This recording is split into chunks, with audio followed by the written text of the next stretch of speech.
श्री सीताराम महाराज की जय। श्री हनुमान जी महाराज की जय। श्री गौरी शंकर भगवान की जय। श्री अयोध्या धाम की जय। श्री सरयू महारानी जी की जय। सब संतन की जय, सब भक्तन की जय। जय जय श्री सीताराम।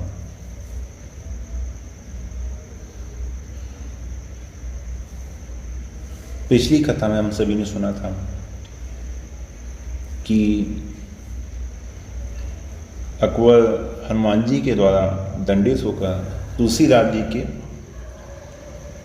शरण में जाता है और अपने दरबार से ही कैद खाने में, जहाँ पे तुलसीदास जी को रखा गया था, वहाँ दोनों हाथ ऊपर रखकर चिल्लाते हुए तुलसीदास जी की कैद खाने की ओर दौड़ता है वहाँ से और कहता हुआ जाता है, तुलसीदास जी रक्षा करो, श्री राम जी महाराज रक्षा करो। इस प्रकार से कहते हुए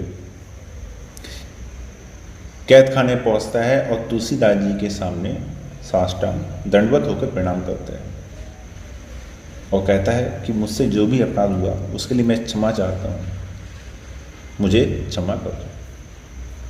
तुलसीदास जी कहते हैं क्यों भाई, करामत देख ली ना, भर गया पेट, कहाँ गई अब तुम्हारी वो शहंशाही हेकड़ी।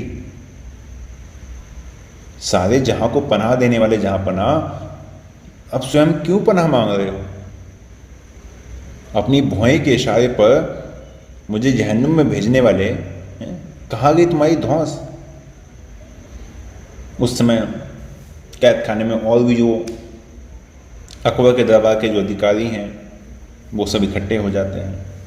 अकबर बहुत शर्मिंदा होता है, सर झुकाता है, मैं आपके सामने बहुत शर्मिंदा हूँ, मैं आपका गुनहगार हूँ, मैं अपनी भूल मानता हूँ, आप मुझे क्षमा कीजिए। गोस्वामी जी कहते हैं कि क्षमा तो मैं कर दूंगा, लेकिन अब दोबारा चमत्कार दिखाने के लिए परेशान तो नहीं करोगे। अकबर कहता है नहीं महाराज, बस अब बहुत हुआ, अब ऐसी गलती दोबारा नहीं करूँगा। तुलसीदास जी कहते हैं तो फिर ठीक है, मैंने तुम्हें क्षमा किया, लेकिन ऐसे नहीं, कुछ शर्तों के साथ। कहिए आपकी कौन सी शर्तें हैं, आपकी एक एक शर्त को मैं पूरा करूंगा। तुलसीदास जी कहते हैं कि ये महल और ये किला, ये दोनों छोड़कर तुम्हें जाना होगा, तुम अब कहीं और अपनी व्यवस्था कर लो, क्योंकि इसमें श्री हनुमान जी महाराज का प्रवेश हो गया है, अब इसमें दूसरा कोई नहीं रह सकता, और यदि हट करके जबरदस्ती इसमें रहोगे तो तुम्हारा अनिष्ट होगा। साथ ही साथ यहाँ पर श्री हनुमान जी महाराज की एक सुंदर प्रतिमा की स्थापना होनी चाहिए। अकबर कहता है जो हुक्म हो जाएगा। अकबर कहता है मौलाना जी, महात्मा जी के आदेश के अनुसार यहाँ पे एक हनुमान जी का एक सुंदर स्वरूप स्थापित किया जाए, और जो उन्होंने कहा है इनके आदेश का अक्षर सहित पालन। मौलाना जी कहते हैं ठीक है जनाब, हो जाएगा। अकबर कहता है कि मेरे लायक कोई और सेवा हो तो बताइए। तो तुलसीदास जी कहते हैं अब आपके लायक सेवा यही है कि फिर मुझे और मुझ जैसे लोगों को इस प्रकार से परेशान मत करना, इससे भजन में विक्षेप होता है, इससे भजन खराब होता है हमारा। अकबर कहता है कि आपकी जो भी आज्ञा है उसको मैं पालन करूँगा, और अब आप यहीं पे रहिए, आप यहीं अपना निवास बनाइए। गोस्वामी जी कहते हैं यहाँ हमारी व्यवस्था नहीं होगी। अकबर कहता है व्यवस्था नहीं होगी, मैं आपको सालाना 2 लाख स्वर्ण मुद्राएं दूंगा, सालाना 2 लाख स्वर्ण मुद्राएं। गोस्वामी जी कहते हैं कि आपने मेरी व्यवस्था का तात्पर्य समझा नहीं।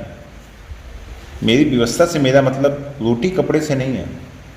हम अध्यात्म पथ के पथिक हैं, और हमारी जो खुराक है, हमारी व्यवस्था है, ये दिल्ली आगरे में नहीं होती है। हमारी व्यवस्था तो श्री अयोध्या, वृंदावन, चित्रकूट, काशी, प्रयाग, है ना, ऐसे जो भगवदीय क्षेत्र हैं वहाँ होती है। और रहा आपके 2 लाख के पट्टे का प्रलोभन, तो सुनिए, यहाँ पे जो गोस्वामी जी ने चौपाई कही है, ये गोस्वामी जी के ग्रंथों में भी आती है। हम चाकर रघुनाथ के, ये ऐसे भी आता है, हम चाकर रघुवीर के, पट्यो लिखो दरबार, तुलसी अब का होएंगे नर के मन सबदार। हम तो राम जी के चाकर हैं, सेवक हैं, पटे लिखो दरबार। हर तरफ जहाँ देखो यही लिखा हुआ है, सब यही जानते हैं कि हम राम जी के सेवक हैं। तुलसी अब क्या होएंगे नर के मनसबदार। तो अब भला ये तुलसी किसी नर का, किसी मनुष्य का सेवक कैसे हो सकता है? नहीं नहीं, हम नहीं हो सकते भाई। एक भरोसो एक बल एक आस विश्वास, एक राम घनश्याम हित चातक तुलसीदास। गोस्वामी जी इतना कहते हैं, उठ के चल देते हैं। अकबर पुनः उन्हें दंडवत प्रणाम करता है। गोस्वामी जी अपनी मस्ती में कीर्तन करते हुए वहाँ से निकल जाते हैं, फिर पुनः अयोध्या की ओर।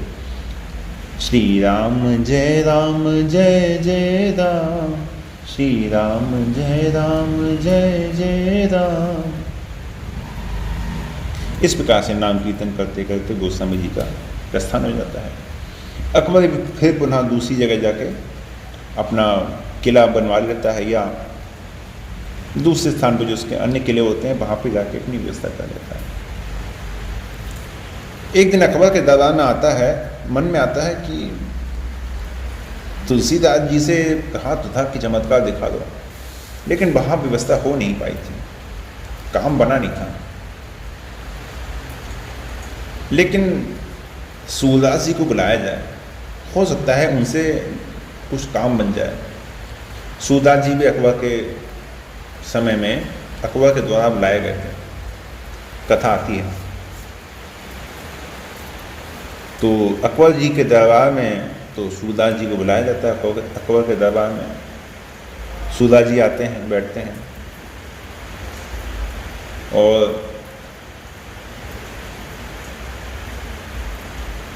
चमत्कार तुलसी का देखा बादशाह उचाब विशेषा। जब गोस्वामी जी का चमत्कार देखा तो उनके मन में और चमत्कार देखने की इच्छा आ गई। ब्रज ते सूरदास बुलवायो, आदर कियो और फरमायो, तुम मालिक के सखा कहा वो। मालिक अर्थात भगवान, तुम भगवान के सखा कहलाते हो।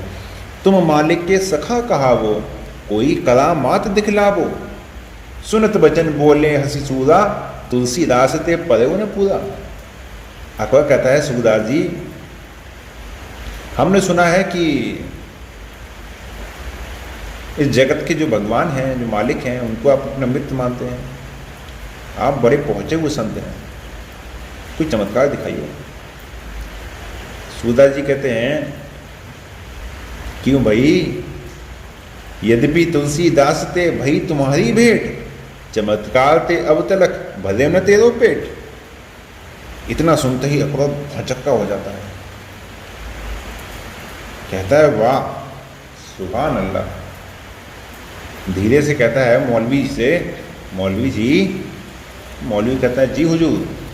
बोले तुलसीदास जी की बात तुमने इस अंधे फकीर से कुछ कहा था क्या तुलसीदास जी के बारे में? मौलाना जी कहते हैं कि नहीं महाराज, बिल्कुल नहीं। अकबर कहता है फिर तो इनका चमत्कार और कमाल का है। आंखें हैं नहीं और कान से कोई जिक्र अभी तक सुना नहीं, और तुलसीदास जी की बात इनके दिल दिमाग तक कैसे पहुंच गई? मौलाना कहता है हुजूर, ये बाकी बड़े पहुंचे हुए फकीर हैं, इनके लिए कुछ भी असंभव नहीं है। अकबर कहता है कि तुलसीदास जी के सामने तो शर्मिंदा तो बहुत होना पड़ा था, लेकिन चमत्कारों की बात जो उनमें देखी तो उसके कारण मेरी चमत्कारों को देखने की जो इच्छा है ना, वो और जोरदार हो गई है। कुछ भी हो, इस अंधे संत ने जो है मुझे हैरत में डाल दिया है। अब चाहे मेरा कुछ भी नुकसान हो, लेकिन अब इससे कुछ ना कुछ तो चमत्कार मैं जरूर देखूंगा। मौलाना जी को क्या है, मौलाना जी का हुजूर की जैसी मर्जी। अकबर कहता है सूरदास जी से, सूरदास जी कि अब आपके जब चरण मेरे दरबार में पड़े ही गए हैं तो मैं चाहता हूं कि आप मुझे कुछ चमत्कार दिखाएं। सूरदास जी कहते हैं भैया तुम्हारी इतनी प्रबल इच्छा है तो देखो मैं दिखा दूंगा, मैं तुम्हें दिखा तो दूंगा चमत्कार, लेकिन देखो पीछे पछताना नहीं। अकबर कहता है क्या कहा आपने, पछताना नहीं? तो क्या आपके चमत्कार देखने में मुझे अफसोस भी करना पड़ सकता है, मुझे दुख भी हो सकता है क्या? सूरदास जी कहते हैं दुख नहीं होगा, दुख का पहाड़ टूट जाएगा। अकबर कुछ सोच के कहता है, विचार करता है, कहता है अच्छा ठीक है, मुझे दुख की कोई बात नहीं है, आप चमत्कार दिखाइए। सूरदास जी फिर कहते हैं खूब अच्छी तरह भाई सोच समझ लो। तो अकबर कहता है ठीक है, सोच समझ कर ही मैं इच्छा कर रहा हूँ, आप चमत्कार दिखाइए।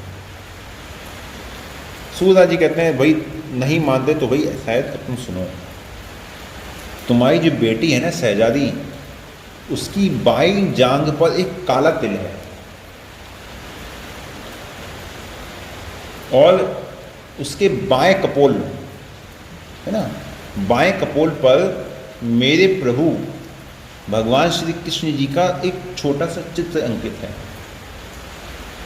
पहले महल में जाके अच्छी तरह इन दोनों बातों की तुम जांच कर लो, यदि मेरी ये बातें सत्य निकले फिर लौट के आओ, आगे की बात फिर बताऊंगा। अकबर कुछ सोचता है और कहता है कि सूरदास नाम का ये साधु संत है या फिर कोई चमत्कारी कोई पुरुष है?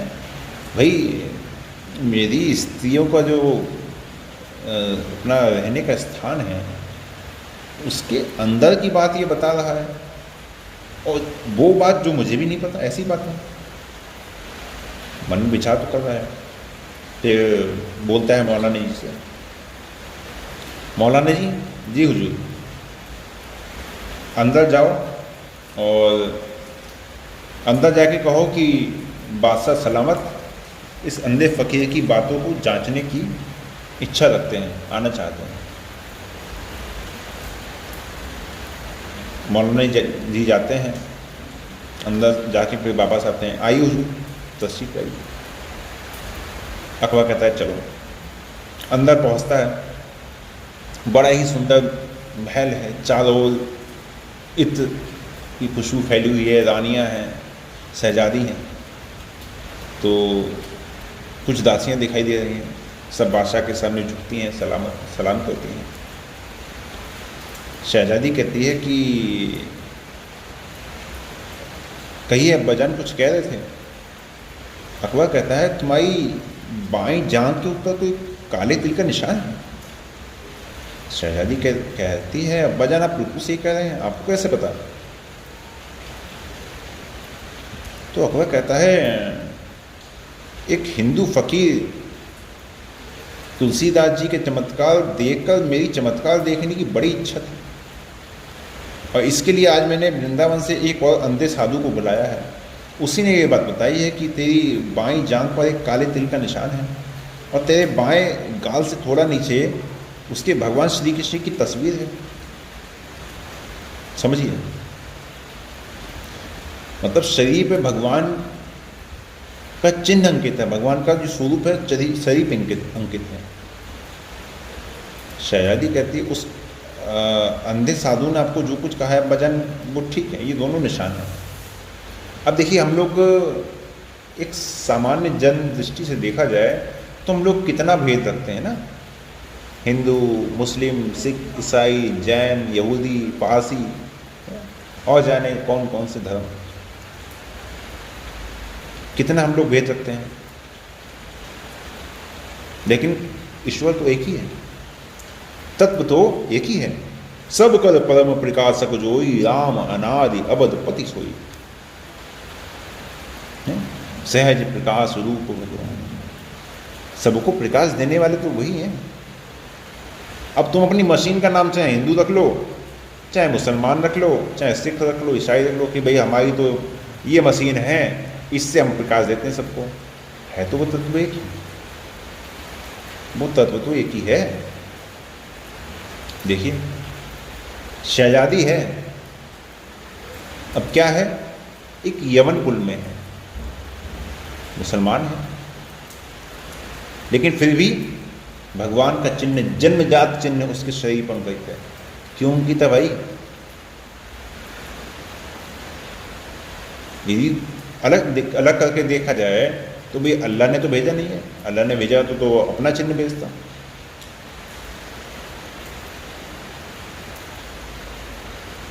तो भेद तो हमारी दृष्टि में है ना।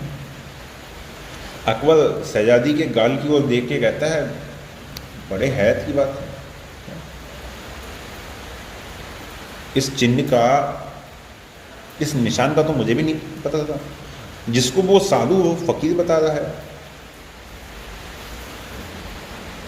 मौलाना जी से कहता है, मौलाना जी देखो तो क्या कमाल का निशान है। मौलाना जी बड़े गौर से देखते हैं, हाँ हुजूर है तो बड़ा कमाल का निशान। अकबर कहता है कि निशान तो बचपन से ही है, लेकिन मेरी जानकारी में आ जाया है।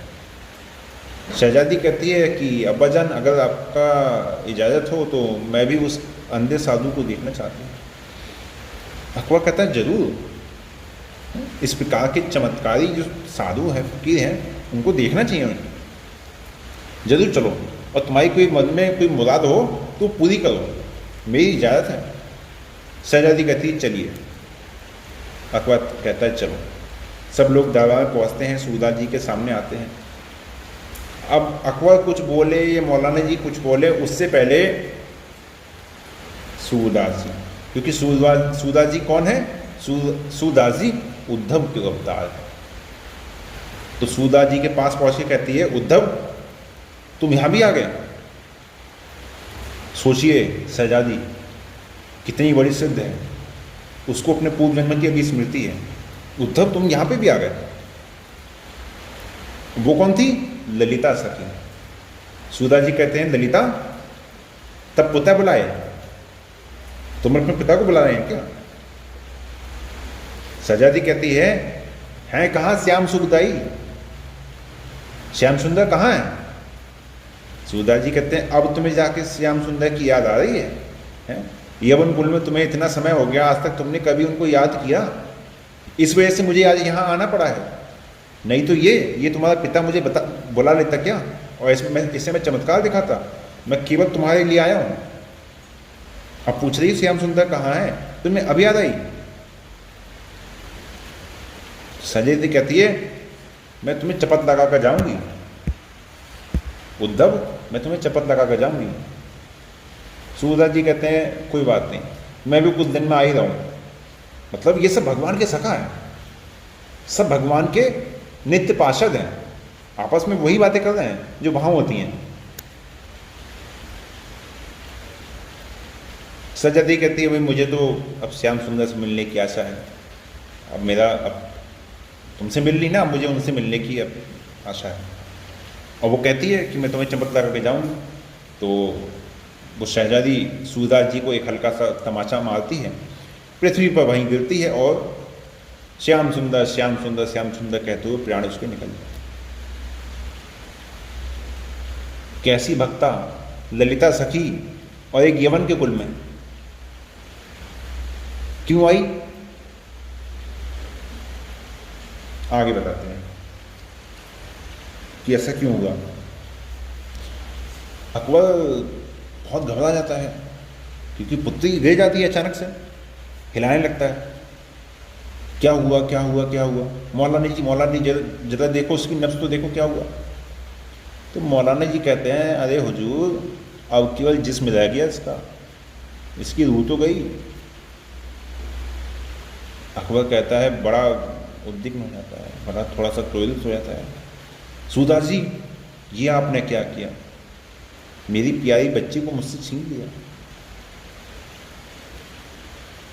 अब शहजादी और सूरदास जी में क्या बात हुई, क्यों ऐसे बात हुई, और दोनों इस प्रकार से क्यों बातें कर रहे थे, ये हम लोग अब राम जी की कृपा से अगली कथा में सुनेंगे। आज के लिए यहीं विश्राम देते हैं। जय जय श्री सीता।